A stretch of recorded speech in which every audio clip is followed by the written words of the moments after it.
വിശുദ്ധ ലൂക്ക എഴുതിയ സുവിശേഷം അധ്യായം 9 വാക്യങ്ങൾ 46 മുതൽ 48 വരെ. ആരാണ് വലിയവൻ? തങ്ങളിൽ വലിയവൻ ആരാണ് എന്ന് അവർ തർക്കിച്ചു. അവരുടെ ഹൃദയവിചാരങ്ങൾ അറിഞ്ഞ യേശു ഒരു ശിശുവിനെ എടുത്ത് അടുത്തു നിർത്തി അവരോട് പറഞ്ഞു, എന്റെ നാമത്തിൽ ഈ ശിശുവിനെ സ്വീകരിക്കുന്ന ഏവനും എന്നെ സ്വീകരിക്കുന്നു. എന്നെ സ്വീകരിക്കുന്നവൻ എന്നെ അയച്ചവനെ സ്വീകരിക്കുന്നു. നിങ്ങളിൽ ഏറ്റവും ചെറിയവനാരോ അവനാണ് നിങ്ങളിൽ ഏറ്റവും വലിയവൻ.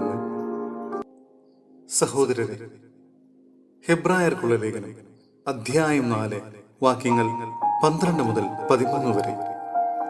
ദൈവിക വിശ്രാന്തി. ദൈവത്തിന്റെ വചനം സജീവവും ഊർജ്ജസ്വലവുമാണ്, ഇരുതല വാളിനേക്കാൾ മൂർച്ചയേറിയതും, ചേതനയിലും ആത്മാവിലും സന്ധിബന്ധങ്ങളിലും മജ്ജയിലും തുളച്ചു കയറി ഹൃദയത്തിന്റെ വിചാരങ്ങളെയും നിയോഗങ്ങളെയും വിവേചിക്കുന്നതുമാണ്. അവന്റെ മുമ്പിൽ ഒരു സൃഷ്ടിയും മറിഞ്ഞിരിക്കുന്നില്ല. അവിടുത്തെ കൺമുമ്പിൽ സകലതും അനാവൃതവും വ്യക്തവുമാണ്.